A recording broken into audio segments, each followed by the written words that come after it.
Shalom Bapak Ibu Saudara-saudari yang saya kasih dalam Tuhan. Pada hari ini kita akan kembali merenungkan firman Tuhan yang terambil di dalam Efesus pasal yang ketiga ayat 16 hingga ayatnya ke-18. Demikian firman Tuhan. Aku berdoa supaya Ia menurut kekayaan kemuliaan-Nya menguatkan dan meneguhkan kamu oleh Roh-Nya di dalam batinmu, sehingga oleh imanmu Kristus diam di dalam hatimu dan kamu berakar serta berdasar di dalam kasih. Aku berdoa supaya kamu bersama-sama dengan segala orang kudus dapat memahami betapa lebarnya dan panjangnya dan tingginya dan dalamnya kasih Kristus. Demikian firman Tuhan yang kita baca. Bapak Ibu Saudara-saudari yang saya kasih dalam Tuhan, kekristenan itu bukan berbicara tentang sebuah aturan. Kekristenan bukan berbicara tentang sebuah hukum yang mengatur kita untuk hidup seperti ini, hidup seperti itu. Kekristenan juga bukan berbicara tentang sebuah ritualitas dari kegiatan-kegiatan agama. Kekristenan berbicara tentang sebuah relasi.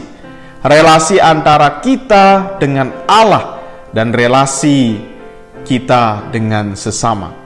Kita bisa melihat bagaimana Paulus menggambarkan hal tersebut dalam Efesus pasal yang ketiga yang sudah kita baca.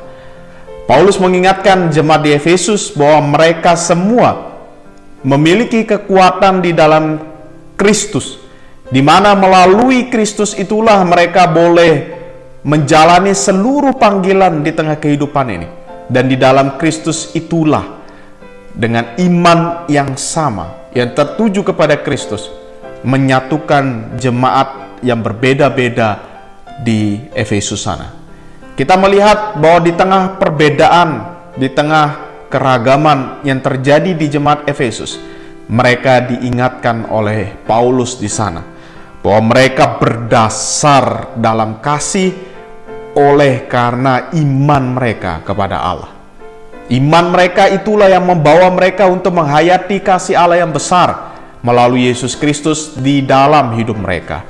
Karena itu mereka juga dipanggil untuk membangun relasi yang intim itu yang telah mereka nikmati bersama dengan Kristus untuk dibawa kepada sesamanya, sehingga Paulus ingin mengatakan di situ supaya ayat 18 supaya kamu bersama-sama dengan orang kudus dapat memahami betapa lebar, betapa panjang, betapa tingginya kasih Kristus. Dan kasih Kristus itulah yang menjadi dasar, dan iman kepada Allah itulah yang menjadi dasar, yang menyatukan kita semua di tengah perbedaan kita.